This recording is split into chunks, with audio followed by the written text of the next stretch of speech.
Ren Ashby ran. Branches tore at her arms as she cut through the dark trees, her bare feet bleeding against roots and stone, her heart slamming so hard she could hear it over her own ragged breath. Behind her, she could hear them. 3 sets of footsteps, heavy and fast, closing the gap with every second. She had left the healer's cottage only an hour ago, carrying medicine for her sick grandmother.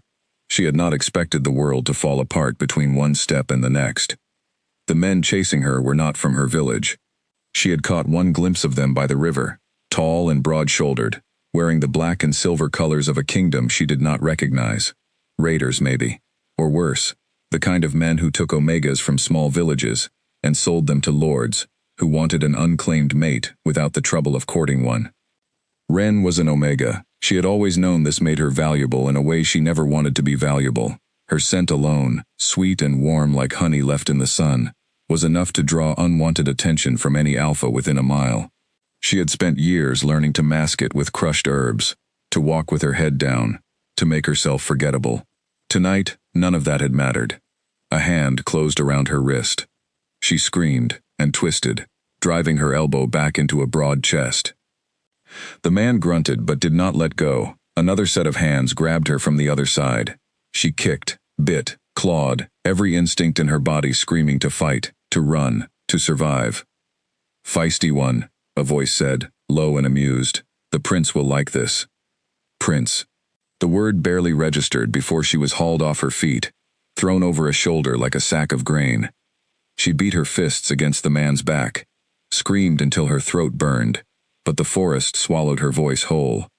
Then, out of nowhere, a sound tore through the night. A howl. Not the mournful cry of a lone wolf, but something deeper, something that made the ground itself seem to tremble. The man carrying her froze. "That's not one of ours," someone hissed. "Move, now." But it was already too late.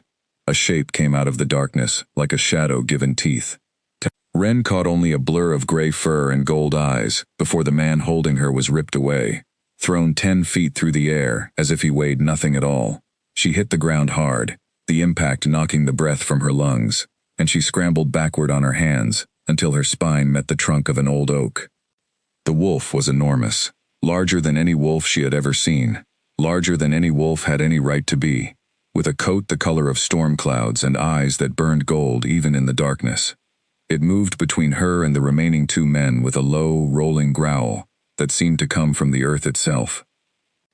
One of the men drew a blade. It didn't matter. The wolf was on him before the steel cleared its sheath, and the man went down screaming, though Ren noticed, even through her terror, that the wolf's jaws had closed around his arm and not his throat. A warning, not a kill.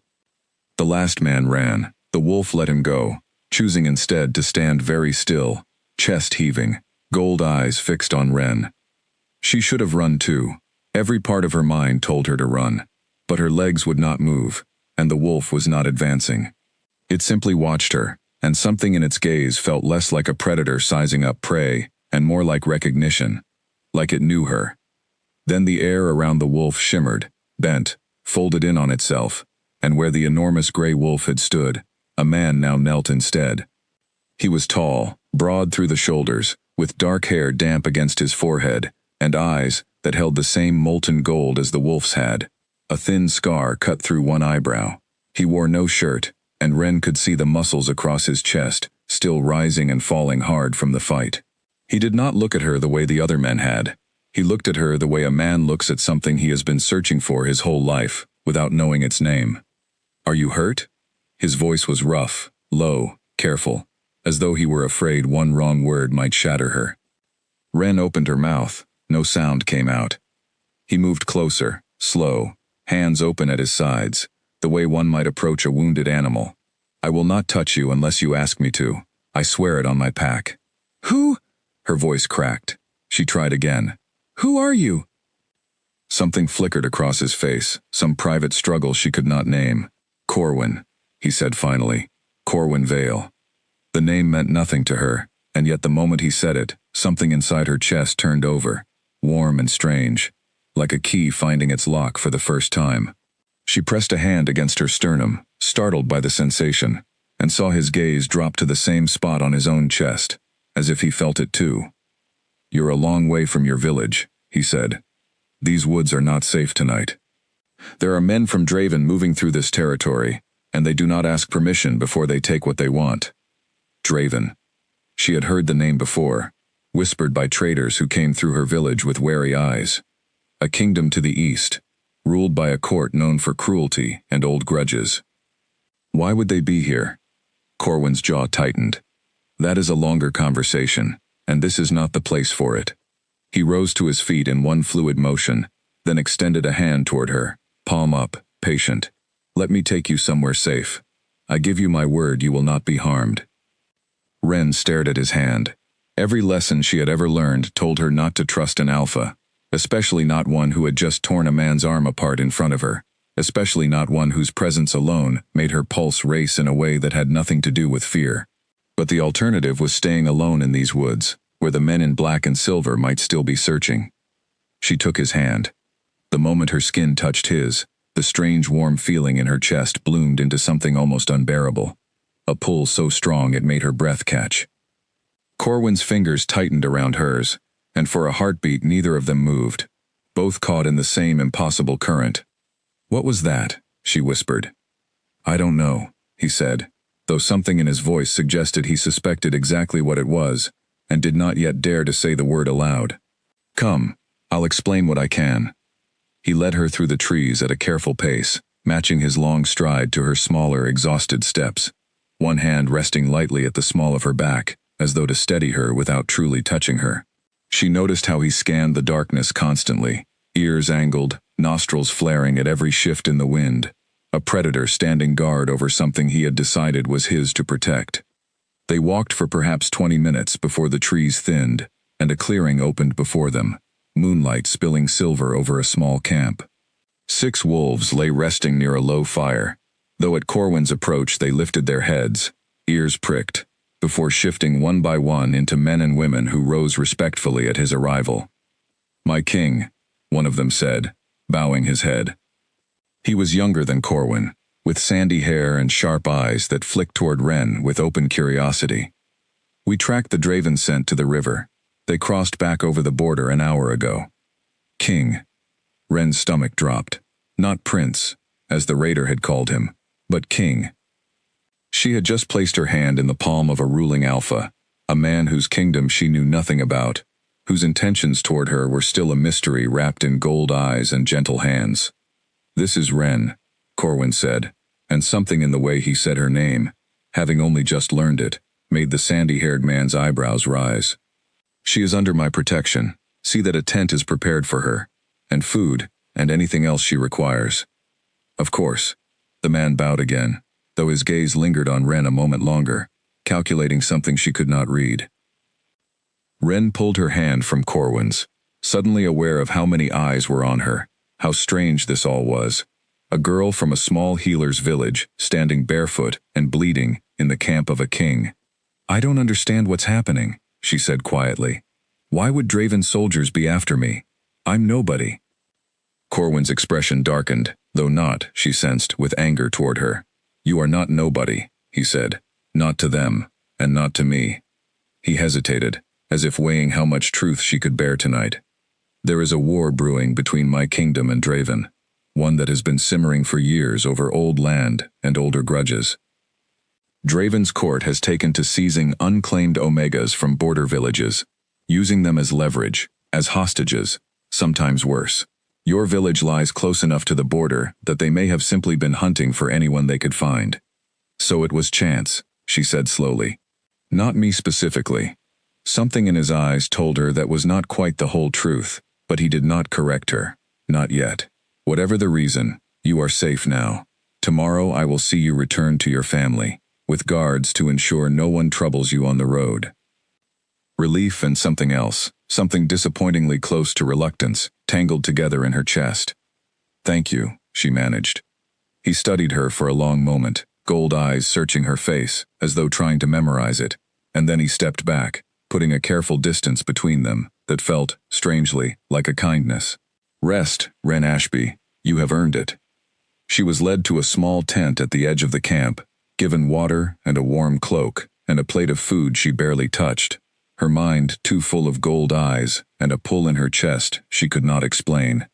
She lay awake long after the fire outside had dimmed to embers, listening to the low murmur of voices, catching fragments of conversation she was not meant to hear. "Cannot be a coincidence, my king. Not with the pull you showed at the river." "I know what I felt, Garrick." "Then you know what it means. The council will not let this rest quietly, not with Draven already circling." Ren pressed herself deeper into the furs, pulse quickening, understanding creeping over her like cold water. Whatever had passed between her and the king in that forest, whatever strange warmth had bloomed in her chest at his touch, it was not something ordinary. It was not something either of them could simply walk away from in the morning. She thought of the words she had heard whispered among the older Omegas in her village, spoken with a mixture of reverence and dread. Fated. A bond that chose you before you had any say in the matter. A pull between two souls that no distance, no denial, no reason could break. She closed her eyes, exhaustion finally dragging her under, and the last thing she thought before sleep took her was the memory of gold eyes, watching her as though she were something precious, something the king had been waiting his whole life to find. She did not know yet that Corwin Vale had spent 3 long years without a single glimpse of hope that his mate still lived, after the Omegas of his own court had begun to whisper that his bond might never manifest, that a king without a queen was a king vulnerable to every ambitious lord circling his throne. She did not know that Draven's spies had been watching the border villages for months, searching for exactly the kind of scent that had just led their soldiers straight to her. She did not know that the calm, careful man who had carried her safely to his camp was, at that very moment, standing at the edge of the firelight, staring into the darkness in the direction of her tent, torn between duty and a longing so fierce it frightened him. All Ren knew, as sleep finally claimed her, was that something had changed tonight, something enormous and irreversible, and that whatever waited for her in the morning would not be the quiet, forgettable life she had always known. Somewhere beyond the tree line, a lone Draven scout crouched low in the brush, watching the firelight flicker through the trees, memorizing the position of the camp before slipping away into the dark to carry word back across the border.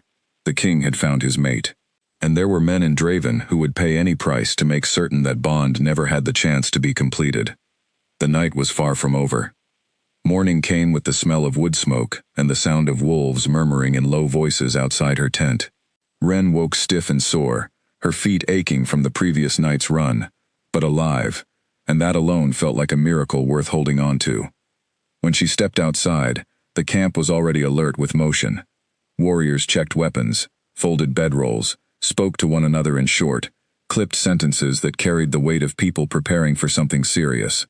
At the center of it all stood Corwin, dressed now in a dark tunic that did nothing to hide the width of his shoulders, deep in conversation with the sandy-haired man from the night before. He noticed her the instant she emerged, the way a compass needle finds north without effort, and crossed the clearing before she had taken more than 2 steps. "You slept?" he asked. "A little." She studied his face in the daylight, the sharp lines of it, the faint shadows beneath his eyes that suggested he had not slept at all. "You didn't. I had matters to attend to." He did not elaborate, though something in his tone told her those matters concerned her directly. "Ren, I need to speak with you about what happens next, and I would rather you hear it from me than from whispers around a fire." Her stomach tightened. "All right." He led her a short distance from the camp, close enough that his guards could still see them, but far enough that their words would not carry. The morning sun cut through the trees in soft gold shafts, and for a moment, standing there with him, she almost forgot the danger that had brought them together. "Last night when I found you," he began carefully, "I felt something I have not felt before. A pull, here." He touched his chest, just as she had done the night before. "Among my people, it is called a mate bond. It does not happen to everyone, and it cannot be forced or faked. When it happens, it means 2 souls have been matched by something older than either of us." Ren's mouth went dry. "The men last night, I heard them talking about it." "Then you already suspect what I am about to say." He held her gaze, steady, despite the vulnerability she could see underneath it. "I believe you are my fated mate." The words hung in the air between them, enormous and terrifying. Ren took a step back, not out of fear of him exactly, but out of fear of everything the word implied.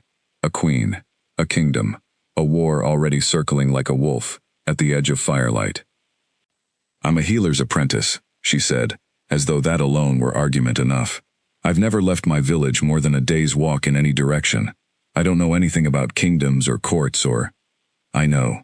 His voice was gentle, but firm. "And I am not asking you to become something tonight that you are not ready to be. I only wanted you to understand the truth of what happened between us, so that whatever you choose next, you choose it with open eyes." She wrapped her arms around herself, suddenly cold despite the warm sun. "What happens if I say I want to go home, back to my village, back to my grandmother, back to the life I had yesterday morning?" Something in his expression cracked, just slightly, before he mastered it again. "Then I will see you home safely, and I will not trouble you again." A bond can be resisted, Ren.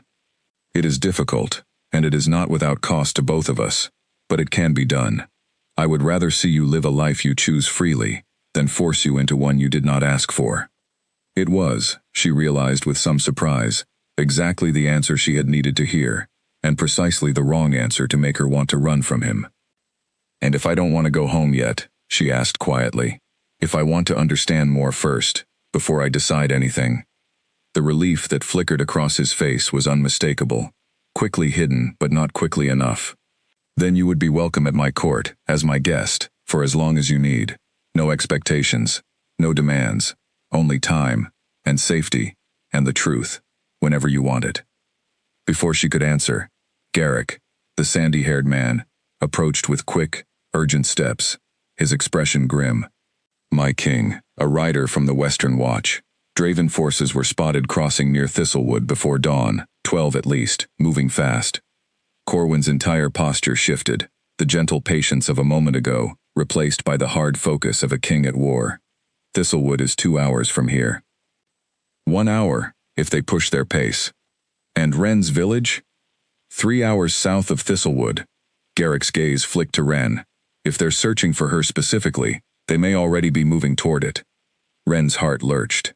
"My grandmother is there." "The whole village." Corwin was already turning, already calling orders to the camp, his voice carrying the crisp authority of command. "Break camp. We ride within the quarter hour." He turned back to Ren, and whatever softness had been in his eyes moments before, was now edged with steel. "I will not let harm come to your family, Ren, whether or not you choose to stay with me. That is not a condition of any bond. That is simply what is right." She believed him, completely and immediately, in a way that frightened her almost as much as the danger itself. "Then let me come with you. I know the paths through that country better than any soldier. I've walked them my whole life. It's dangerous. So is staying here, not knowing if my grandmother is safe." She lifted her chin, meeting his gaze without flinching, some spark of stubbornness rising up through the fear. "I'm coming." For a moment, she thought he might refuse outright, might order Garrick to keep her here under guard, while he rode to meet the threat himself. Instead, something like respect moved across his face, quiet and genuine. "Stay close to me. Do exactly as I say, when I say it. Can you promise me that?" "Yes." "Then mount up." The ride to Thistlewood was a blur of pounding hooves and cold wind. Ren seated in front of Corwin on his horse, his arm a solid band around her waist, his chest a steady wall of warmth at her back, despite the urgency driving them forward. She should have felt afraid, riding into the path of armed soldiers, and some part of her was. But a larger part of her felt something she had no name for yet, a strange, fierce certainty that whatever came next, she would not face it alone. They reached Thistlewood as the sun climbed toward midday, and found the village already scarred by violence, though not, Ren realized with dizzying relief, the violence of an attack completed. Buildings stood damaged but not burned, a handful of villagers tending to minor wounds, and no sign anywhere of bodies or worse. An old man, leaning heavily on a cane, hurried toward them as they dismounted. "They came through an hour past," he said, voice shaking, asking after a girl. "Said she'd run from raiders near the river last night. We told them nothing, but they searched the houses anyway, roughed up a few of the young men who tried to stop them." "Which direction did they go?" Corwin asked. "South, toward Ashfield." The old man's eyes widened as he took in Ren properly for the first time. "That's your village, isn't it, girl?"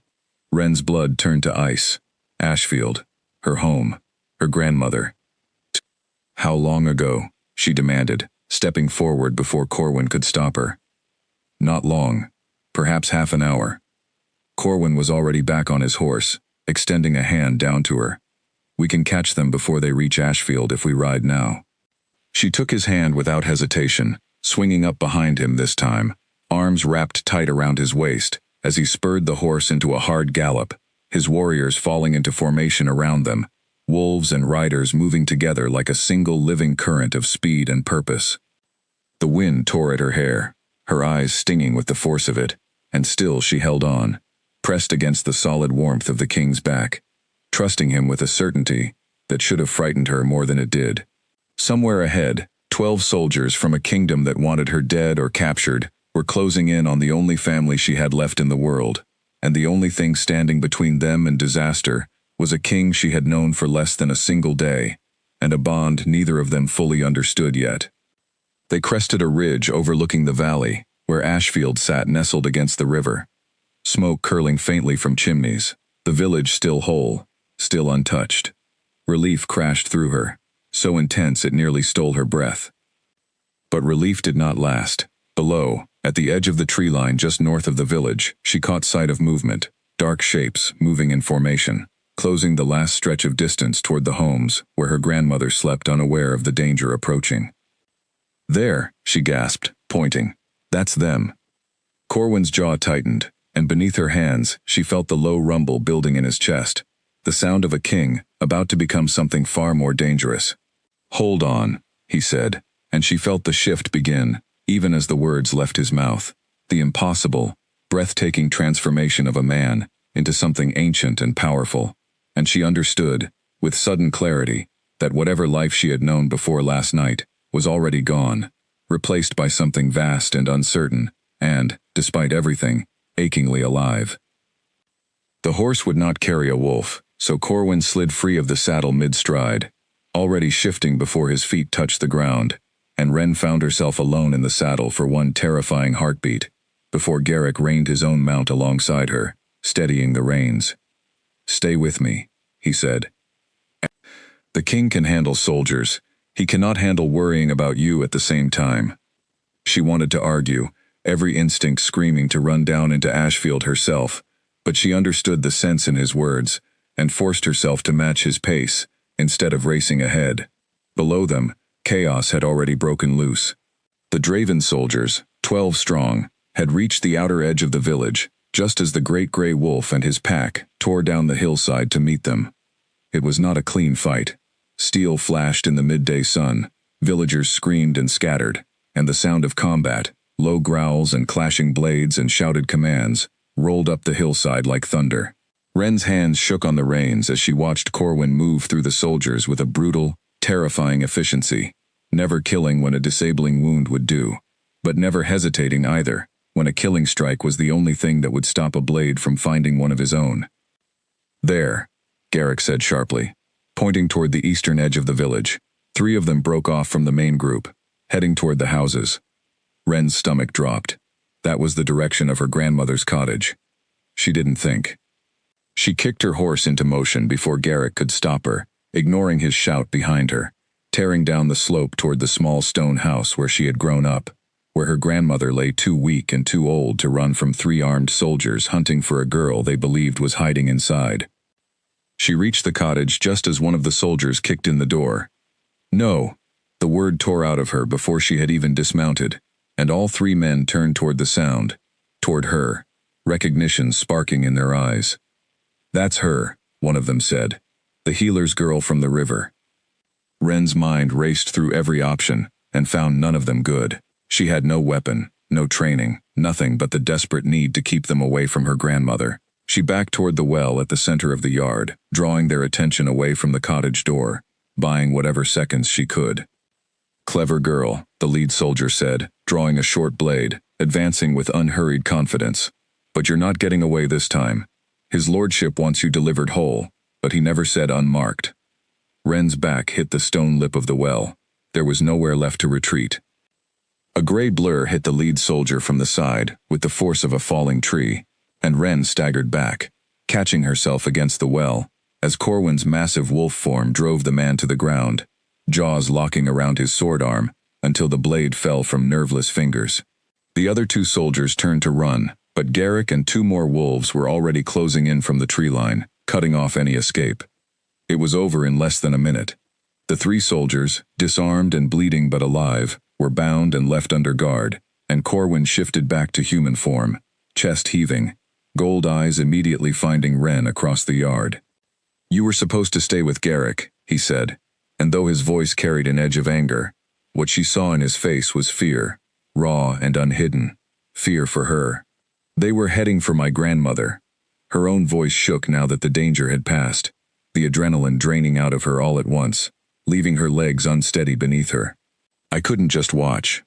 Corwin closed the distance between them in 3 long strides, and, before she could react, pulled her into his arms, holding her against his chest, as though checking with his own body that she was truly whole, truly unharmed. She felt the tremor running through him, the barely leashed fear finally allowed to surface now that the threat was gone. "Don't do that again," he murmured against her hair. "Please." She should have pulled away. Instead, she found herself leaning into him, into the solid warmth and the steady heartbeat beneath her ear, into a safety she had not known she was starving for until this exact moment. "I'm sorry," she whispered. "I couldn't lose her. She's all the family I have." "I know." He pulled back just enough to look at her, one hand coming up to brush a strand of hair from her face, the touch so gentle it made her chest ache.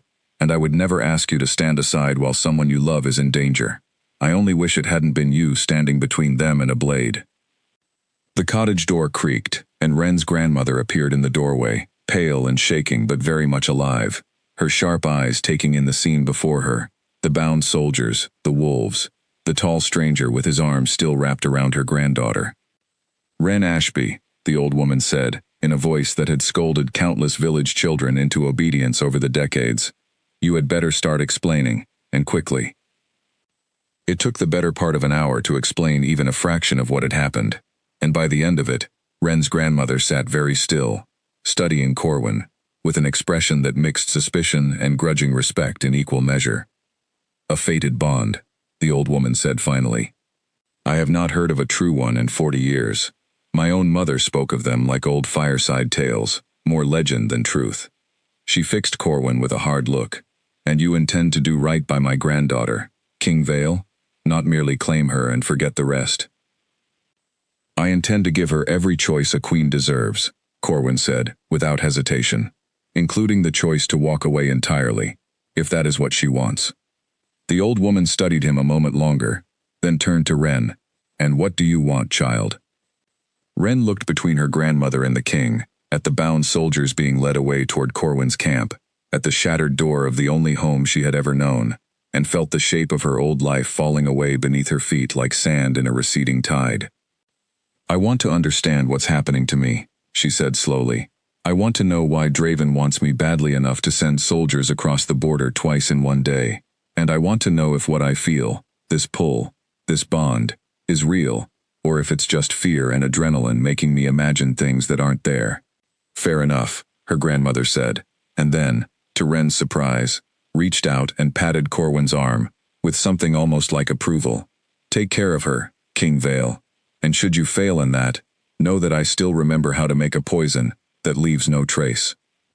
Corwin's mouth twitched, the first hint of humor Ren had seen from him since the previous night. "Understood, ma'am."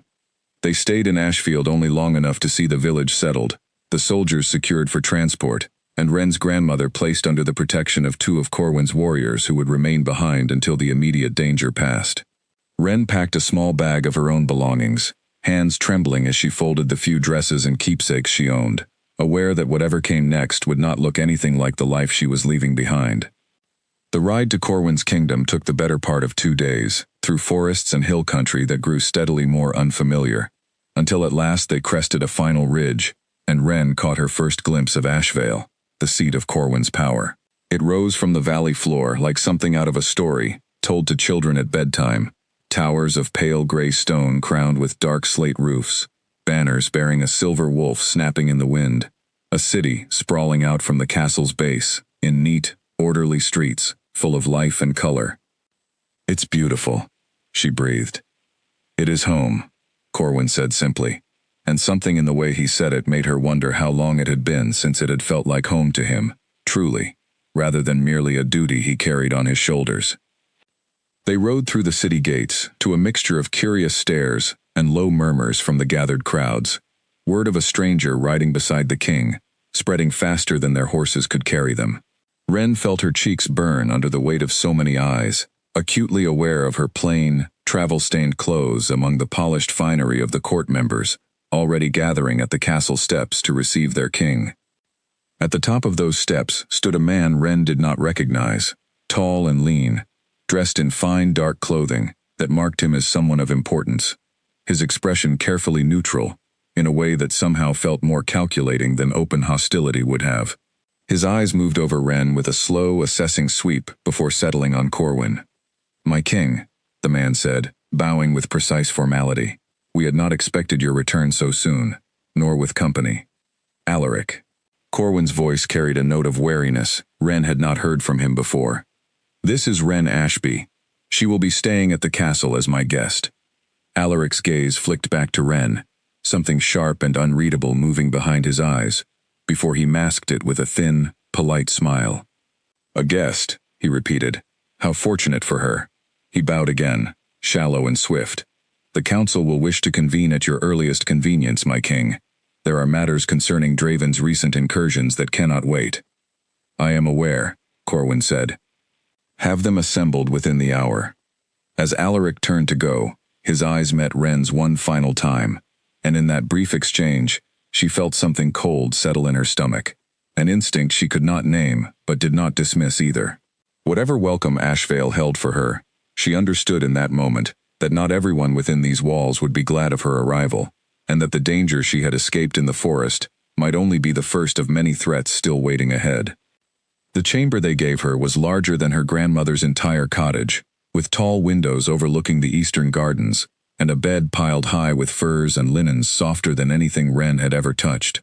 She stood in the middle of it for a long time after the servants left, feeling like an actor who had wandered onto the wrong stage, wearing borrowed clothes in a story that was not truly hers. A knock came at the door an hour later. Not Corwin, but a woman, perhaps a few years older than Wren, with warm brown eyes and an easy smile that put her instantly at ease. "I'm Ivy," the woman said. "I serve as companion to the ladies of the court, and the king asked me to see that you had everything you needed." Her gaze swept over Wren with open curiosity, though not the sharp calculation Wren had seen in Alaric's eyes. "He also said, and I'm repeating this exactly, that you were under no obligation to attend the council meeting, or any meeting, or do anything at all except rest, if that's what you wanted." Wren managed a small, tired laugh. "That sounds like something a very anxious man would say." Ivy's smile widened. "You have no idea. The whole castle is buzzing. Do you know how long it's been since anyone saw King Corwin like this? 3 years, at least. Since..." She stopped herself, expression flickering with sudden caution. "Well, it's not my place to say." Curiosity pulled at Wren despite her exhaustion. "Since what?" Ivy hesitated, glancing toward the door, as though checking they were truly alone.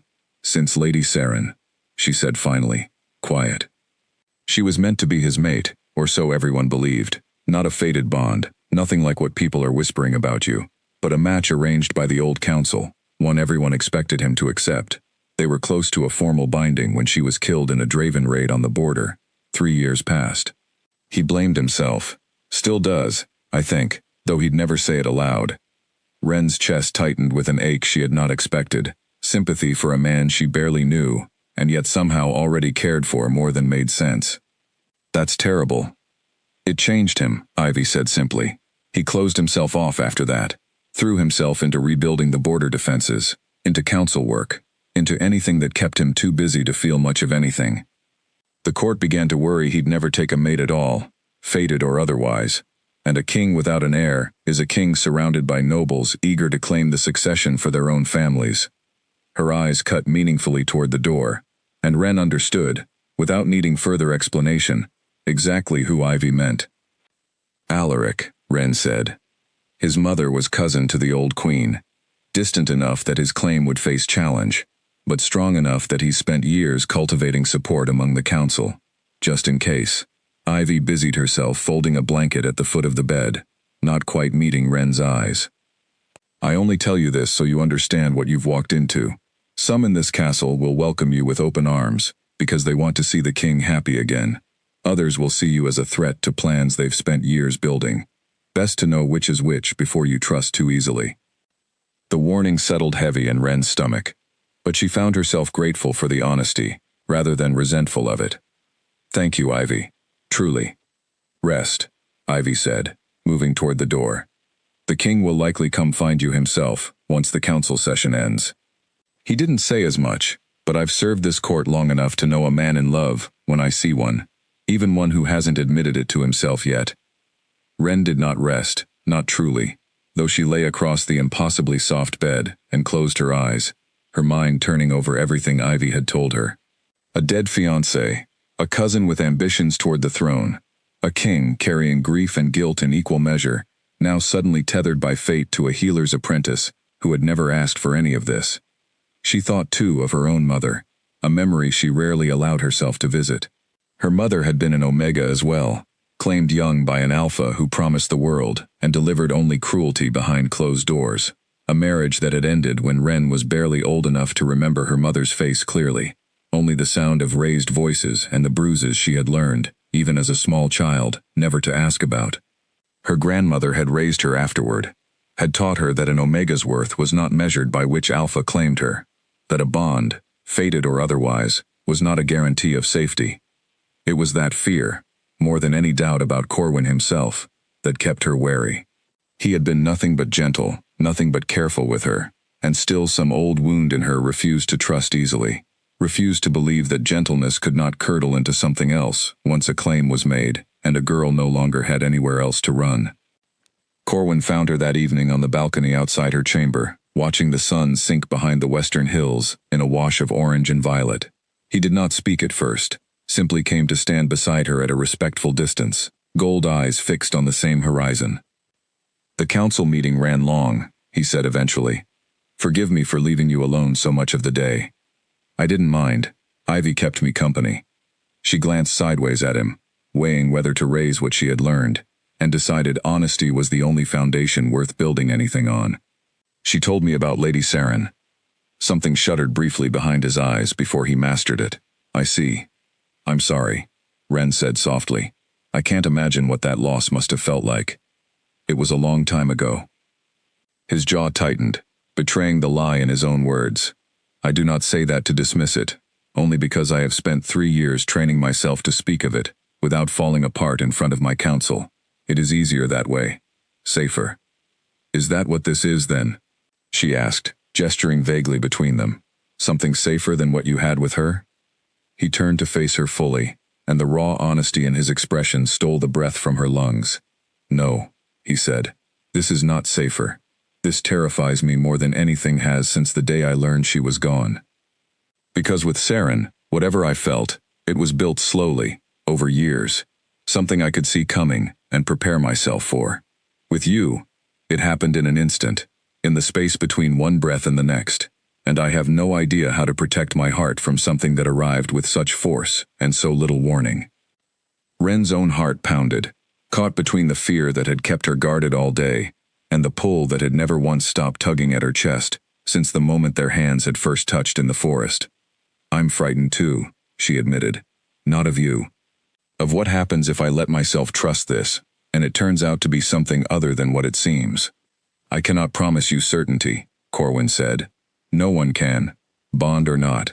But I can promise you this. Whatever happens between us, you will always have a choice. I will never take from you what you do not offer freely. That is not the kind of Alpha I intend to be, and it is not the kind of king this kingdom deserves. The sincerity in his voice, the visible effort it cost him to lay himself bare in a way she suspected he rarely allowed anyone to see, loosened something tight and guarded in her own chest. She did not close the distance between them, not yet, the old fear still whispering caution, but she let herself lean, just slightly, against the stone railing beside him, close enough that their shoulders nearly touched, close enough that the warmth of him reached her even across the small remaining gap. Tell me about her, Ren said quietly. Lady Saren, not because I'm jealous of a ghost, but because I think you need to say her name to someone who won't flinch away from the grief in your voice. Corwin looked at her for a long moment, something like wonder moving across his features, and then, slowly, haltingly, he began to speak, and Ren listened, and somewhere in the gathering dark, the distance between them grew just a little smaller, one careful word at a time. Neither of them noticed the figure watching from a window 2 floors above, Alaric's expression unreadable, as he observed the king and the healer's apprentice standing close together in the fading light, already calculating how this unexpected complication might be turned, with patience and careful maneuvering, into an opportunity, rather than a threat. 3 days passed in a strange, suspended calm, the kind that Ren had learned as a child always preceded a storm. She spent her mornings in the castle gardens with Ivy, learning the names of court members, and the tangled web of alliances between them, and her afternoons in quiet conversation with Corwin, the two of them slowly filling in the shape of each other's lives, one story at a time. She learned he had lost his own mother young, that he had been crowned king at 19 after his father's sudden death, that he still kept a small wooden carving of a wolf his father had made him as a boy, hidden in a drawer he thought no one knew about. She did not yet know what Draven wanted with her, only that the question hung over every conversation like a blade waiting to fall. On the 4th day, it fell. Corwin summoned her to the council chamber with an urgency that set her nerves on edge, and she arrived to find the room already tense, a dozen advisors seated around a long table, maps spread before them, expressions grim. Alaric sat near the head of the table, close to Corwin's empty seat, and his eyes tracked Ren's entrance with the same cool assessment she had grown accustomed to over the past days. Sit, please, Corwin said, gesturing to a chair beside his own. Once she had settled, he turned to the gathered council. Tell her what you told me. An older woman with silver-streaked hair and sharp eyes leaned forward. I am Nora, keeper of the royal records. 2 days ago, one of our scouts intercepted a Draven courier, carrying sealed correspondence between King Desmond Voss and his border commanders. She slid a folded letter across the table toward Ren. It concerns you directly. Ren's hands trembled slightly as she unfolded the parchment, the elegant, slanted handwriting swimming before her eyes as she forced herself to read. Find the girl. Confirm the bloodline through the healer's records if possible. If the bond has already formed, she becomes more valuable, not less. A fated mate cannot simply be replaced. Take her alive, and Ashvale's king will bend to any terms we set to see her returned unharmed. Bloodline, Ren repeated, looking up. What bloodline? My mother was no one important. A village woman, who married badly and died young. Nora exchanged a glance with Corwin before answering. We believe your mother may have been born to a noble house that fell from favor generations ago, a line with old blood ties, to the royal family of Draven itself. If that is true, and if Draven's court believes it to be true, it would explain why they've pursued you so aggressively, not merely as a hostage against King Corwin, but as a claim to legitimacy within their own succession disputes. The room spun slightly around her. That's impossible. My grandmother never said anything. Your grandmother may not have known, Nora said gently, or she may have chosen, wisely, to bury that history, rather than risk drawing exactly this kind of attention to her granddaughter. Corwin's hand found hers beneath the table, steady and warm, grounding her against the vertigo of learning her entire understanding of her own life might be built on a foundation she had never known existed. Whatever the truth of your bloodline, he said quietly, for her ears alone, it changes nothing about who you are to me. It changes everything about how much danger I'm in, she whispered back. Alaric cleared his throat, drawing the room's attention. If I may, my king, this letter changes our strategic position considerably. Draven will not simply give up their pursuit now that they believe Lady Ren carries both a fated bond and a bloodline claim. If anything, they will escalate. We should consider whether keeping her within the castle, so close to the border, places her at greater risk rather than less. What are you suggesting? Corwin's voice carried a warning edge. Only that perhaps a more secure location, further from Draven's reach, might serve her safety better than the capital. Alaric's tone remained perfectly reasonable, perfectly measured, and yet something in it made the hair on the back of Ren's neck rise. The old keep at Thornwatch, perhaps, remote, well defended, easily overlooked by anyone searching the obvious places first. No. The word left Ren's mouth before she had fully decided to speak it, surprising even herself with its firmness. Every eye in the room turned toward her, and she forced herself to continue despite the sudden attention. I've spent my whole life being moved to wherever someone else decided was safest, kept small and hidden and out of sight. I won't do that again, not even for my own protection. If Draven wants to fight for me, then I would rather be here, where I can understand what's happening and have some say in my own fate, than locked away in some remote keep waiting for news to reach me secondhand. A long silence followed, and then, unexpectedly, Nora smiled, small and approving. Spoken like a queen, if you'll forgive the presumption. Corwin's grip on her hand tightened, something proud and warm moving across his face, despite the gravity of the moment. The decision is Ren's to make. She stays, under increased guard, and we accelerate our preparations for whatever Draven intends next. He turned to Alaric, his expression unreadable. Unless you have further objections. Alaric's smile did not waver, though something colder moved briefly behind his eyes.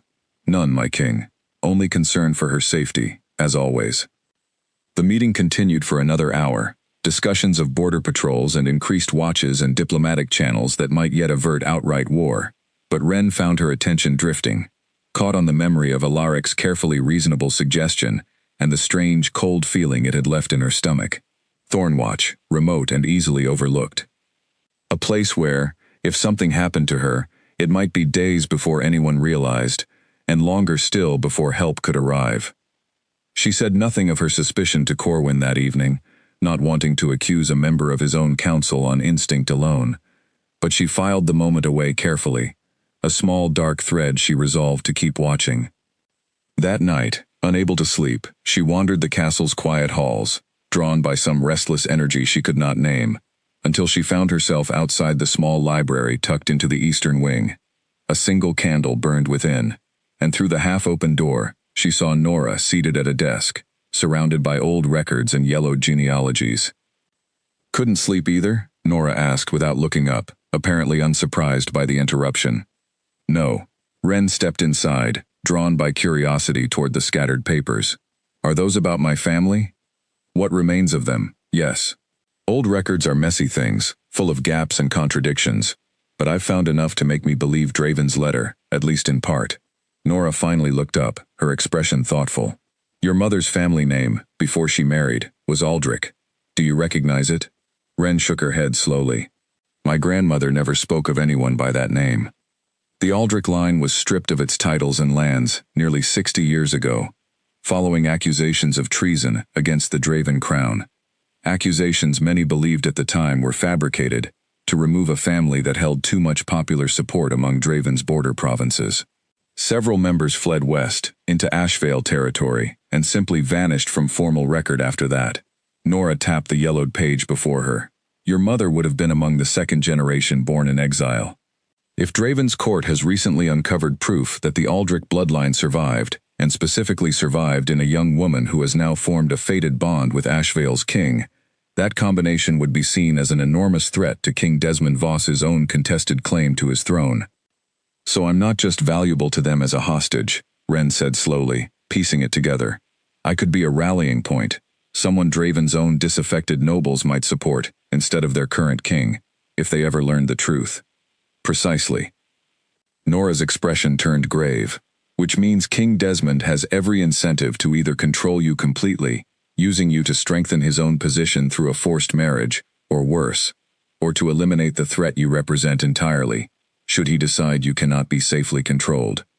She closed the old ledger with a soft thud. I tell you this, not to frighten you, child, but because I believe you deserve to understand the full weight of what stands against you. Better to walk into danger with clear eyes than stumble into it blind. Ren sat heavily in the chair across from her, the enormity of it all settling over her like a physical weight. Barely a week ago she had been nothing more than a healer's apprentice worrying over herb supplies and her grandmother's failing knees. Now she stood at the center of a struggle between two kingdoms, tangled in bloodlines and fated bonds and ambitions, old enough to predate her own birth. What do I do? She asked quietly. Nora reached across the desk and took her hand. an unexpectedly maternal gesture from a woman Ren barely knew. "You survive," she said simply. "You let the king protect you, and you protect yourself in turn. And you trust that the people around you, who genuinely care for your well-being, outnumber those who see you only as a piece on a board. It is not much comfort, I know. But it is the truth, and the truth is usually the safest place to stand." Ren nodded slowly, though the unease in her chest did not fully ease, not while Alaric's careful, reasonable voice still echoed in her memory, suggesting a remote keep, an isolated tower, a place where a girl might disappear without anyone noticing, until it was already far too late. The days that followed settled into a rhythm Ren had not expected to find comforting, given everything hanging over her, and yet somehow the routine of it, mornings with Ivy, afternoons in the training yard learning basic self-defense from a patient guard named Finn, evenings with Corwin, became a steady anchor against the fear Nora's revelations had stirred up. Finn, it turned out, was built like a barrel and laughed easily, and he took to teaching Ren how to defend herself with the same good humor he seemed to bring to everything. "You're not going to outmuscle anyone," he told her on their third session, helping her back to her feet after she'd been knocked down for the 5th time. "But you're quick, and quick beats strong if you use it right. I feel like I'm learning nothing but how to fall down gracefully," she said, brushing dust from her practice clothes. "That's half of it," Finn agreed cheerfully. "The other half is learning to get back up faster than the other person expects." Now, again. She was sore and exhausted by the time each session ended, but the ache felt good, in a way she hadn't anticipated, a physical reminder that she was not entirely helpless, that whatever came next, she would meet it with at least some ability to protect herself. Corwin watched one of these sessions from the edge of the yard, arms crossed, an expression on his face that Ren couldn't quite read until Finn finally called an end to the lesson and wandered off toward the armory, leaving them alone. "You're smiling," she said, catching her breath. "You're formidable," Corwin replied. "It suits you. I got knocked down more times than I can count. And you got up every time." He crossed the yard toward her, offering a cloth to wipe the sweat from her face, a small gesture of care that had become familiar over the past days. That matters more than never falling in the first place. They walked together afterward through the gardens, a habit that had grown between them without either quite deciding to start it, and Ren found herself, for the first time since the forest, simply enjoying his company, without the weight of fear or politics pressing down on the moment. "Can I ask you something?" she said as they paused beside a fountain, the evening light turning the water to liquid gold. "Anything. What happens if the bond fully forms? Not just this pull we feel, but the actual claiming, the part everyone keeps talking around without saying directly."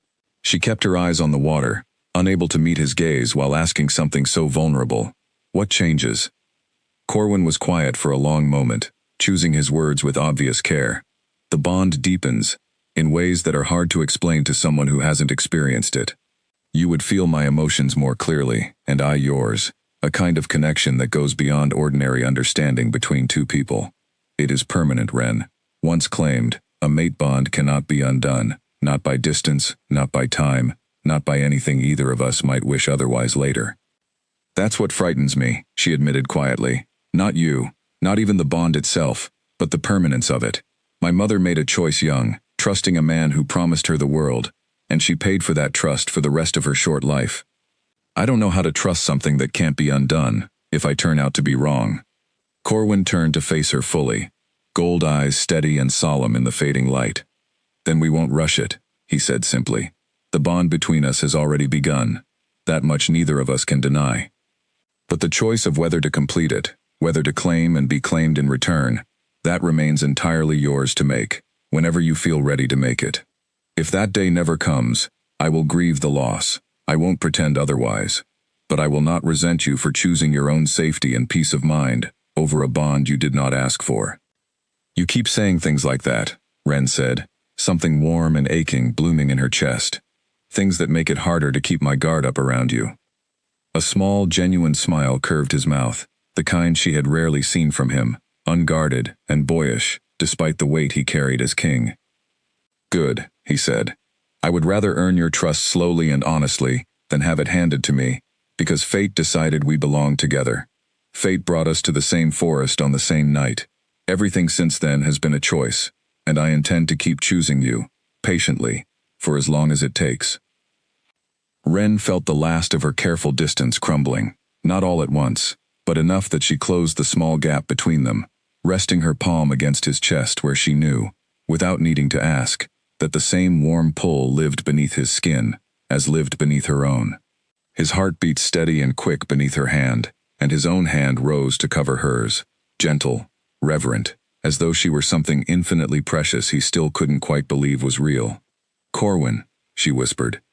He leaned down slowly, giving her every opportunity to step back, to change her mind, to close the distance on her own terms rather than his.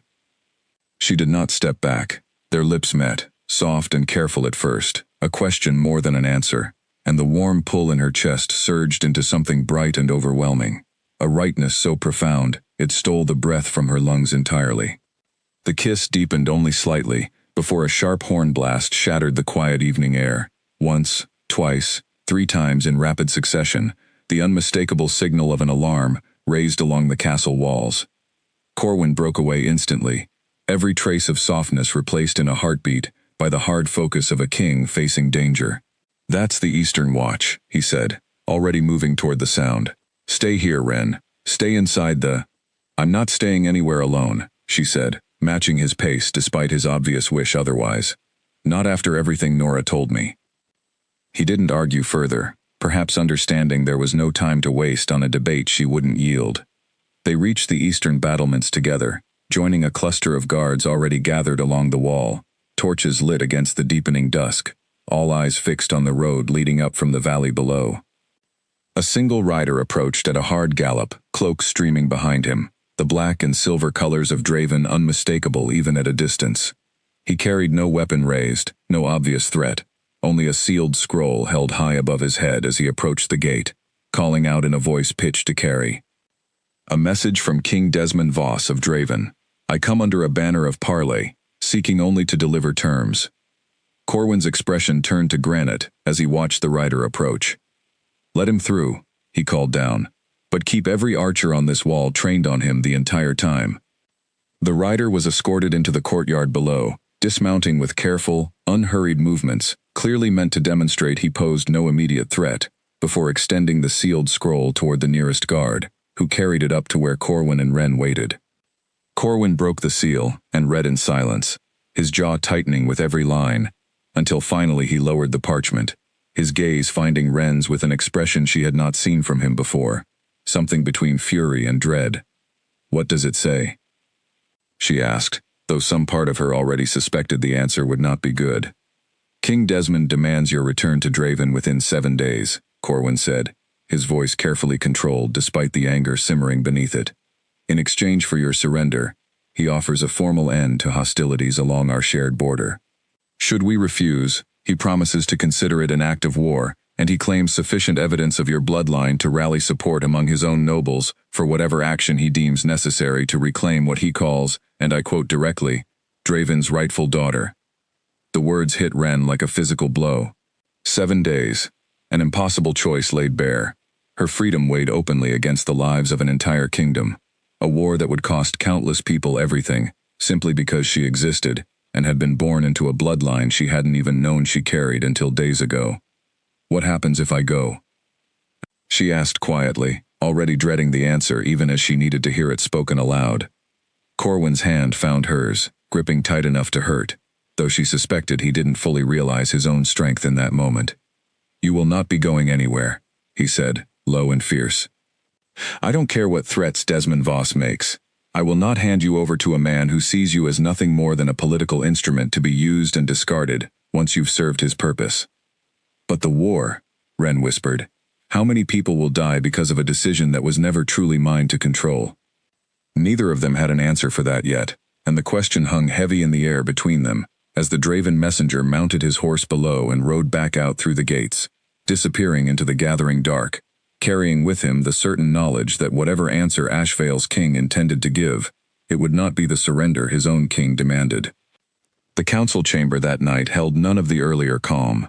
Advisors argued over maps and troop counts, voices rising and falling in overlapping urgency, while Corwin stood at the head of the table trying to hold the room's fracturing focus together through sheer force of will. Ren sat to his side, watching the debate wash over her, feeling more and more like a problem to be solved, rather than a person with any say in her own fate, despite everyone's earlier promises otherwise. 7 days is not enough time to fully mobilize our border defenses, one advisor argued. If Draven intends war regardless of our answer, we need every one of those days simply to prepare.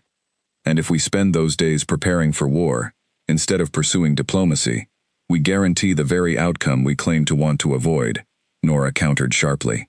There may yet be a path that does not end in bloodshed. There is no diplomatic path that does not involve handing over Lady Ren, Alaric said, his voice carrying the calm, reasonable tone that had begun to grate on Ren's nerves more with every passing day. And the king has already made clear that option is unacceptable. It is unacceptable, Corwin said flatly, because it would mean sacrificing an innocent woman to a man who has already shown he cares nothing for her well-being beyond her usefulness to his ambitions. No one is suggesting we simply hand her over without conditions, Alaric said smoothly. Only that we consider every option fully before committing an entire kingdom to war. Perhaps a negotiated arrangement, guarantees of her safety and status within Draven's court, could avert conflict while still protecting the interests of Ashvale's people. You would have me sell her like livestock, Corwin said, his voice dropping to something dangerously quiet. I would have you think like a king first, and a mate second, if only for the length of this council session, Alaric replied, and for the first time, a thin edge of something colder slipped through his careful composure. Ashvale cannot survive a prolonged war with Draven, not while our western border still recovers from the drought 2 years past, not while half our granaries sit at half capacity. I understand the bond weighs heavily on your judgment, my king, but a ruler's first duty is to his people, not to his own heart. The room fell silent, tension crackling like static in the air. Ren felt every eye flick toward her, weighing, calculating, and something in Alaric's carefully reasonable argument struck her as wrong, in a way she couldn't fully articulate, not yet, though the unease she'd carried since his suggestion of Thornwatch flared brighter than ever. I would like to see the granary reports Alaric mentioned, she said suddenly, surprising herself as much as the room. Every head turned toward her. If our supplies are truly at half capacity, I'd like to understand exactly how dire our situation is, before any decisions are made based on it. A flicker of something crossed Alaric's face, gone almost before it registered, but Ren caught it. The same cold calculation she'd sensed in him from their very first meeting on the castle steps. Of course, he said smoothly. Nora keeps those records. I'm certain she can provide them at your convenience. I'll have them ready by morning, Nora said, though Ren noticed the older woman's eyes had narrowed slightly, some private suspicion of her own now stirring behind them. The council session dragged on for another hour without resolution, the debate circling the same impossible choice from every angle, without finding a path forward that satisfied everyone. When it finally broke, well past midnight, Ren found herself too restless to sleep, her mind snagging again and again on the strange, cold certainty that something about Alaric's arguments did not add up. She found Nora still awake in the library, as she had suspected she might be, surrounded once more by old ledgers, though these appeared to be more recent records rather than the yellowed genealogies from before. You wanted to see the granary reports, Nora said without looking up, sliding a stack of papers across the desk toward her. Ren scanned the figures, her limited understanding of castle logistics doing its best to make sense of the columns and totals. These don't look like half capacity, she said slowly. They look almost full. They are almost full, Nora confirmed grimly. I checked them myself the moment the council session ended. Lord Alaric's figures were, at best, badly outdated, at worst, deliberately misleading. She closed the ledger with a soft, controlled anger. I don't yet know which, but I intend to find out. Why would he lie about something so easily disproven? Perhaps he didn't expect anyone to check, Nora said. Or perhaps he simply needed the argument to hold for one council session, long enough to plant doubt in the minds of advisors who won't take the time to verify it themselves. She studied Ren carefully. You have good instincts, child. Trust them. Ren left the library troubled, the pieces of a picture she didn't fully understand, yet arranging themselves slowly into something that felt increasingly sinister. She had almost reached her own chamber, when raised voices from a nearby alcove stopped her mid-step, and she pressed herself against the shadowed wall, some instinct urging caution before she rounded the corner. "Cannot keep stalling," a voice was saying, low and urgent, unmistakably Alaric's. "Voss expects an answer within the week, and if the girl is not delivered, he will move regardless." "The king will never agree to surrender her willingly," a second voice replied, one Ren didn't recognize, older, gravelly. "Not with the bond already forming between them." "Then we do not ask him to agree," Alaric said. "We simply ensure the choice is taken out of his hands entirely. A girl can disappear from a castle far more easily than she can be pried from a king's protection, while he stands guard over her every moment." Ren's blood ran cold. She should have run, should have fled straight to Corwin with what she'd overheard. But some frozen instinct kept her rooted in place, straining to hear more. "And Voss's reward for this service?" the second voice asked. "My claim to Ashvale's throne, recognized and supported by Draven's own forces, should the current king prove unable to hold his crown, once Ren is gone, and the bond broken by force rather than choice. A grieving, bondless king is a vulnerable king, easily replaced by a cousin, with the right support behind him." Alaric's voice carried a note of cold satisfaction that made Ren's stomach turn. "Everyone gets what they want, in the end. Voss secures his claim to a rival bloodline he can control. I secure a throne I should have inherited decades ago, had my mother married differently. And the girl simply becomes someone else's problem to manage." Ren backed away slowly, carefully, forcing herself not to run despite every instinct screaming to put as much distance as possible between herself and the alcove, not until she was far enough away that the sound of her footsteps couldn't betray her.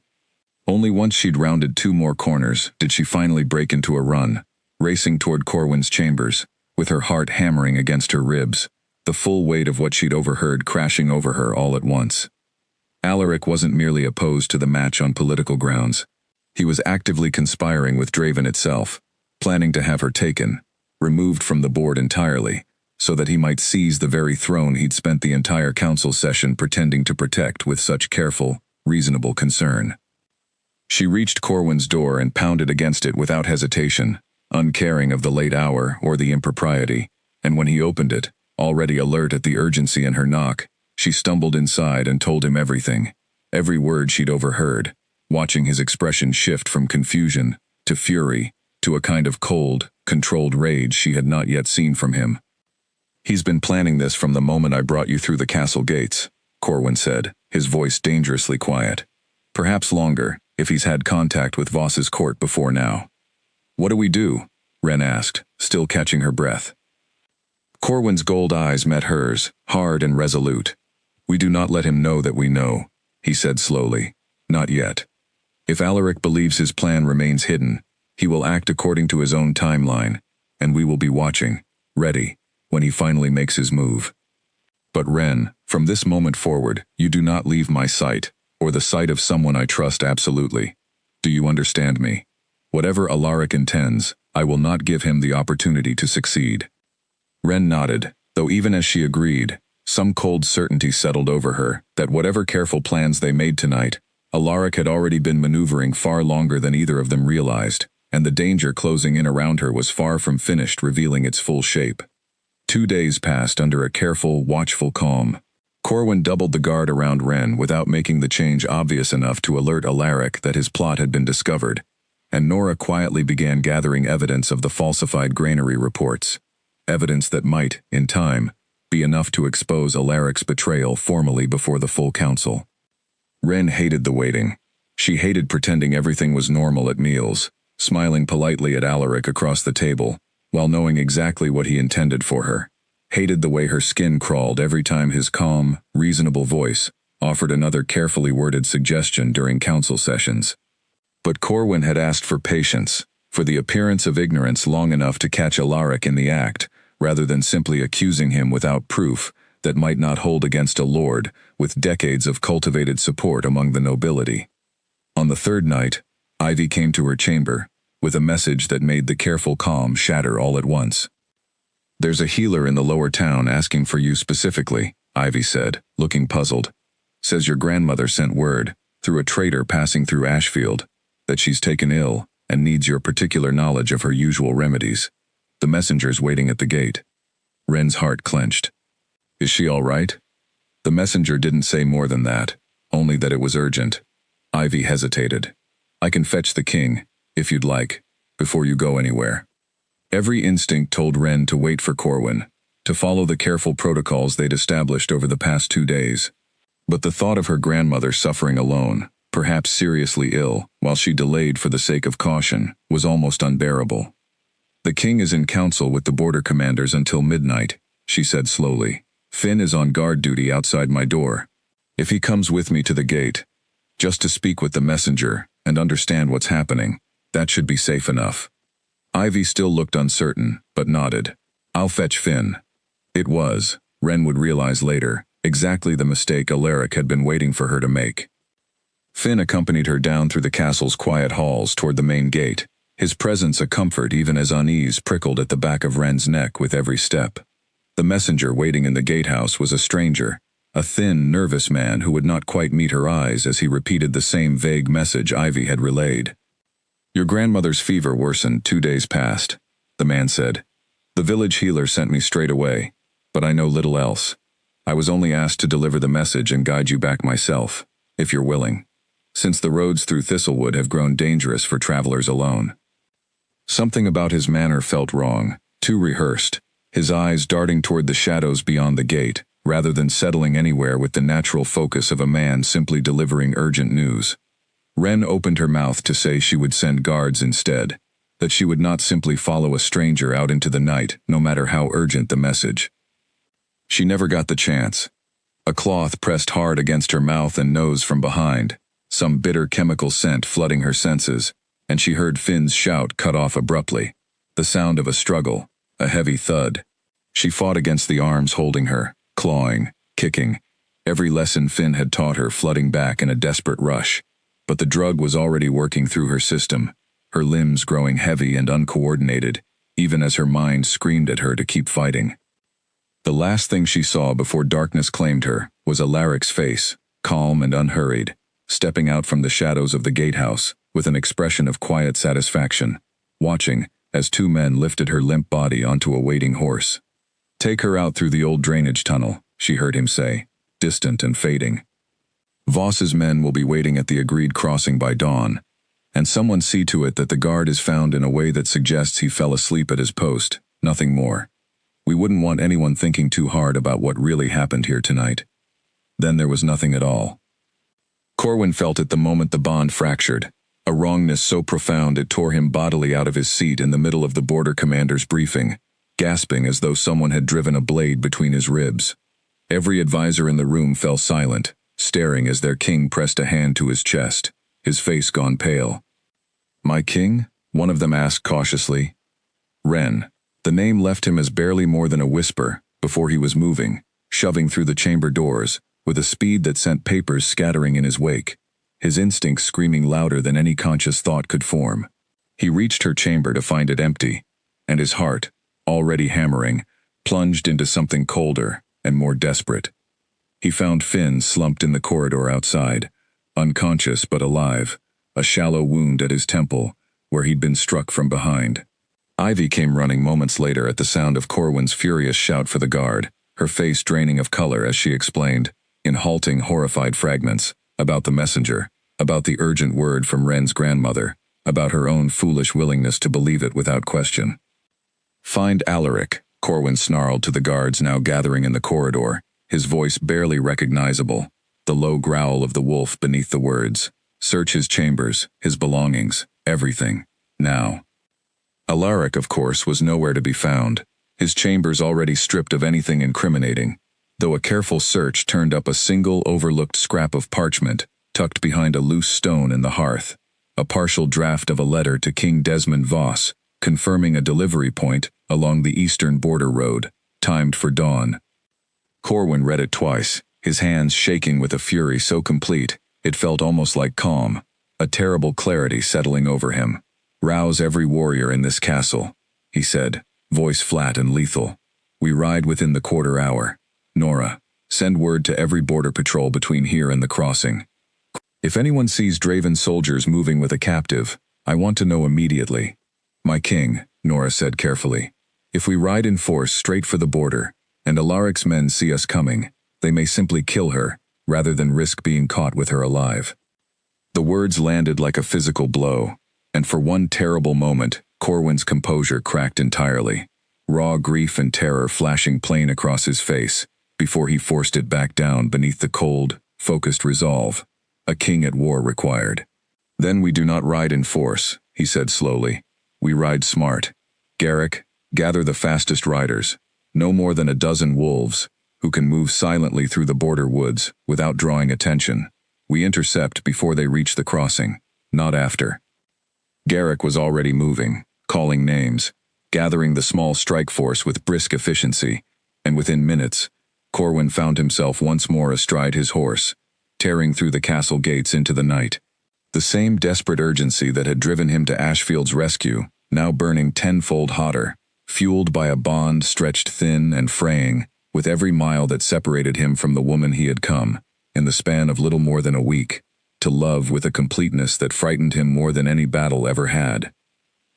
Somewhere ahead, unconscious and bound, carried across a stranger's saddle, toward a border crossing, and a fate she had never asked for, Wren Ashby's heart still beat in time, with a bond that refused to break, no matter how far the distance between them stretched, a fragile, unbreakable thread, pulling Corwin forward through the darkness, with a certainty deeper than any command he had ever given. He would not lose her. Whatever it cost him, whatever forces stood between them, he would not lose her the way he had lost Saren, standing helpless while Draven took everything from him that mattered. Not this time. Not ever again. Wren woke to the jolt of a horse's uneven gait and the taste of something bitter still clinging to the back of her throat. Her wrists were bound before her, rough rope biting into skin, already raw from her earlier struggle, and the world swam sickeningly when she tried to lift her head. "Easy," a voice said above her. Not unkind exactly, but not gentle either. The drug will wear off soon enough. Best not to fight it. She recognized the voice as belonging to one of the men from the gatehouse, and memory flooded back all at once. The false message about her grandmother, the cloth pressed over her face, Alaric's calm satisfaction as he'd ordered her taken. Fury burned through the lingering fog of the drug, sharp and clarifying, and she forced her eyes open despite the pounding in her skull. They were moving through dense forest in the gray hour before dawn, perhaps 6 riders in total, their pace steady but not desperate, the confidence of men who believed they had already succeeded and simply needed to complete a straightforward delivery. Wren's stomach turned at the thought of what waited for her, at whatever crossing point they were heading toward, of King Desmond Voss, and whatever plans he had for a girl he saw only as a bloodline to be controlled. She thought of Corwin, of the bond stretched taut between them even now, and wondered desperately whether he had discovered her absence yet, whether the connection she felt, faint but unmistakable, humming beneath her fear like a distant heartbeat, meant he was already searching, already coming for her. She had to believe it did. It was the only thing keeping the panic at bay. The forest around them grew steadily lighter as dawn approached, and Wren forced herself to think, to plan, rather than simply surrender to fear. Her hands were bound, but her legs were free, and the horse beneath her moved at a pace that, while faster than walking, was not so fast that a fall might prove fatal, only painful. If she could find the right moment, the right stretch of soft ground rather than exposed root or stone, she might be able to throw herself free and disappear into the underbrush before her captors could react. It was a desperate plan, born of desperation, but it was the only one she had. She never got the chance to attempt it. The forest exploded into chaos without warning, a gray blur crashing through the tree line with a speed that seemed to bend the very air around it, and Wren's captors scarcely had time to shout before Corwin's massive wolf form struck the lead rider from his saddle, jaws finding purchase with brutal, controlled precision. Around them, more shapes emerged from the shadows, Garrick and the small strike force closing in from multiple directions at once, a coordinated assault that left the 6 Draven soldiers no clear direction to flee. Wren. Someone shouted her name, and she twisted in the saddle to see Finn, bruised but very much conscious, riding hard toward her with a knife already drawn to cut her bonds. The soldier holding her horse's reins wheeled his mount sharply, drawing a blade of his own, but before he could bring it to bear, a gray shape hit him from the side with enough force to tear him from the saddle entirely. Ren caught only a glimpse of gold eyes, wild and furious, before Corwin's wolf form turned to face the last two soldiers still fighting, and the sheer, terrible speed of him left her breathless, even in the midst of her own fear. Finn reached her a moment later, sawing through the rope at her wrists with quick, practiced movements. "Are you hurt? Can you ride on your own?" "I think so." Her hands, freed at last, ached fiercely, as blood rushed back into numbed fingers, but she forced herself upright in the saddle, scanning the chaos around them. "Where's Alaric?" "Not here," Finn said grimly. "These were Voss's men." Alaric stayed behind at the castle, playing the loyal advisor for anyone watching, no doubt planning his alibi already. The battle, such as it was, ended quickly, the small Draven escort no match for a coordinated pack fighting with the ferocity of warriors, defending something far more precious than territory. 3 soldiers lay unconscious, bound before they could regain their senses, and the remaining 3 had fled into the forest rather than face the wolf that had torn through their ranks with such devastating efficiency. Corwin shifted back to human form the moment the immediate danger passed, and Ren slid from her horse into his arms before he had even finished the transformation fully, both of them shaking, both of them clinging to the other as though afraid the moment they let go, this would all prove to have been some cruel dream. "I felt it break," he said against her hair, his voice raw. "The bond, when they drugged you. I thought..." He couldn't finish the sentence, couldn't give voice to the fear that had driven him through the darkness with such desperate speed. "I'm here," Ren whispered, pressing herself closer against his chest, feeling the frantic hammer of his heart slowly begin to steady beneath her ear. "I'm here, Corwin. I'm all right." They held each other for a long moment, the forest around them slowly quieting as Garrick and the others secured the captured soldiers and tended to their own minor wounds, and when Corwin finally pulled back enough to look at her properly, his expression held something fierce and unguarded that stole the breath from her lungs entirely. "I cannot lose you," he said quietly, gold eyes searching her face as though committing every detail to memory. "Not to Draven, not to Alaric's ambitions, not to anything. I know I promised you time, promised you the freedom to choose this bond on your own terms, and I meant every word of that promise. But I need you to know, in case something like this ever happens again, that I love you, Ren Ashby. Completely and without reservation, fated bond or not.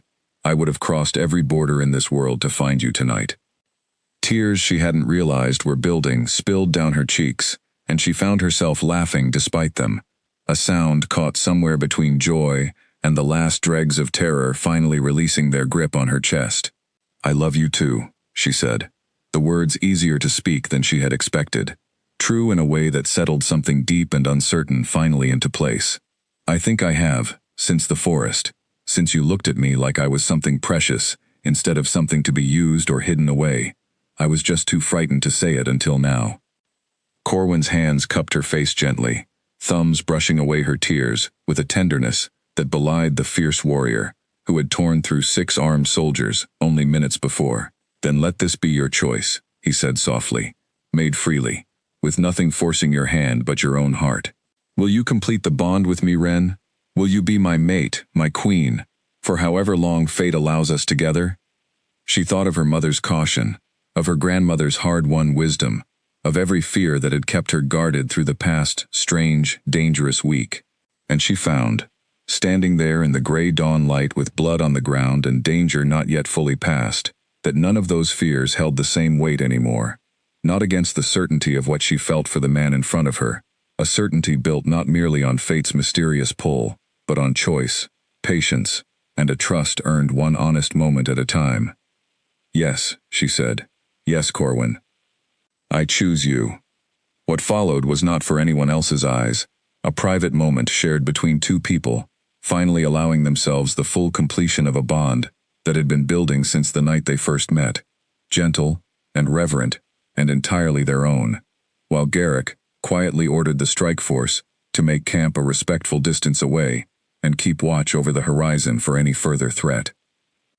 By the time the sun had fully risen, the bond between them settled into something deeper and more permanent than either had known before, a warmth that no longer merely pulled, but held, steady and unbreakable, two hearts beating now in a rhythm neither distance nor danger would ever again fully sever. But the danger was not yet finished. Somewhere back at Ashvale Castle, Alaric still moved freely through halls that trusted him, still played his careful, patient game, unaware that his plot had failed, and that a reckoning, long overdue, was already riding hard toward the gates he had once hoped would open only to deliver Ren into Draven's waiting hands. They returned to Ashvale by mid-morning, the captured Draven soldiers bound and secured, and word of the rescue spread through the castle before Corwin had even dismounted, servants and guards alike gathering at windows and doorways to watch their king ride back through the gates, with Ren safe beside him. Alaric was waiting on the castle steps when they arrived, his expression arranged into a mask of relieved concern that might have fooled anyone who hadn't heard him plotting in a shadowed alcove 2 nights before. "Thank the old gods," he said, stepping forward as Corwin dismounted. "When we discovered Lady Ren missing, the whole castle feared the worst. Was it Draven soldiers who took her? I'll have the border patrols doubled at once, my king. This cannot be allowed to happen again." Corwin's voice was quiet, but it carried across the courtyard with a weight that silenced every conversation around them.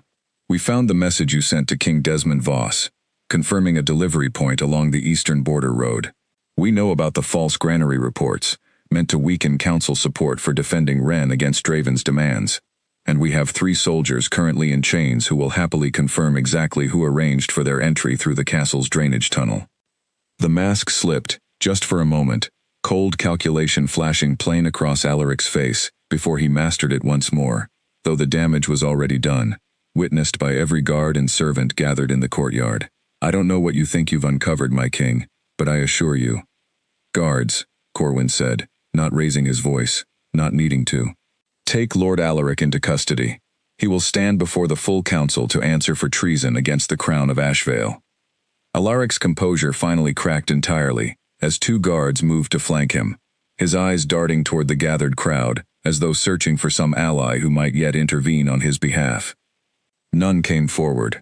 Whatever support he had cultivated among the nobility over the years, none of it proved strong enough to stand against evidence of open conspiracy with an enemy kingdom, plainly witnessed by dozens of his own castle's people.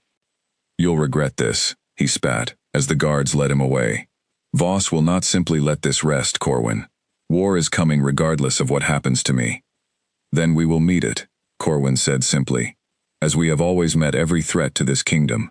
Together, and without fear." The council convened that same afternoon, and Alaric's trial, if it could be called that given the overwhelming evidence stacked against him, took less than an hour to reach its verdict. Stripped of his title and lands, he was exiled from Ashvale's borders permanently, forbidden ever to return under penalty of death. A mercy Ren suspected he did not entirely deserve, but one Corwin insisted upon, unwilling to begin his new life with Ren by ordering an execution, however justified it might have seemed to some of the more hardline advisors. The matter of Draven remained more complicated, and it took the better part of 2 weeks of tense negotiation, carried out through careful diplomatic channels rather than open warfare, before a resolution finally emerged. Nora, it turned out, had uncovered evidence during her research into Ren's bloodline that King Desmond Voss's own claim to the Draven throne rested on considerably shakier ground than his public reputation suggested, evidence that, when quietly shared through the right channels, gave Ashvale significant leverage in the negotiations that followed. Rather than risk his own position being challenged by a resurfaced rival bloodline with a legitimate claim, King Desmond Voss ultimately agreed to a formal treaty recognizing Ashvale's borders, renouncing any further claim on Ren or her bloodline, and establishing terms of peaceful trade between the 2 kingdoms going forward. Terms sealed not with a forced marriage or a hostage exchange, but with genuine diplomatic agreement, hard-won and carefully constructed to hold for generations rather than merely years. Ren's grandmother arrived at Ashvale Castle 3 weeks after the rescue, having insisted on making the journey herself despite her age, determined to see with her own eyes that her granddaughter was truly safe and well. She took one look at Ren, radiant, and settled in a way she had never been in their small village, and one look at Corwin, watching Ren with the quiet, devoted attention of a man who had found something he never intended to take for granted, and nodded once, satisfied. "Well," the old woman said, "it seems my poison recipes won't be needed after all." The coronation was held a month later, on a clear autumn day, when the leaves along Ashvale's hillsides had turned to gold and crimson, matching, Ivy pointed out with a teasing smile, the exact color of the king's eyes. Wren stood before the assembled court, in robes of deep blue, trimmed with silver thread, her grandmother seated proudly in the front row beside Nora and Finn, Ivy fussing with the hem of her gown, until the very last possible moment. When Corwin placed the crown upon her head, his hands lingering a moment longer than strictly necessary against her hair, Wren felt none of the fear that had gripped her that first terrified night in the forest, running for her life through unfamiliar trees, toward a fate she could never have imagined. What she felt instead was a settled, quiet certainty, the same warm pull that had first bloomed in her chest, at his touch now grown into something vast and unshakable, a bond chosen freely and completed with open eyes, rather than blind fate alone. "My queen," Corwin said softly, for her ears alone, as the assembled court erupted into cheers around them. "My king," she answered, smiling, despite the tears gathering in her eyes. And when he kissed her before the entire gathered court, she felt the last lingering shadow of every fear she had carried since childhood, finally, completely, let go. Outside the castle walls, the kingdom of Ashvale settled into a hard-won peace, its borders secure, its people safe, its king no longer alone in carrying the weight of a crown that had once felt impossibly heavy. And within those walls, a healer's apprentice who had once masked her own scent and made herself small and forgettable, now stood tall as queen, her bond with the king unbreakable, her courage, the very thing that had, in the end, saved them both. The forest where it all began remained quiet and unremarkable to any traveler who passed through it, an ordinary stretch of trees along an ordinary road. But Wren returned there sometimes, in the years that followed, walking hand in hand with Corwin, beneath the same branches that had once witnessed a terrified girl running for her life. And every time, she found herself grateful, impossibly grateful, for the fate that had sent her fleeing into those particular woods on that particular night, into the path of a lonely king who had been waiting, without knowing it, for exactly her.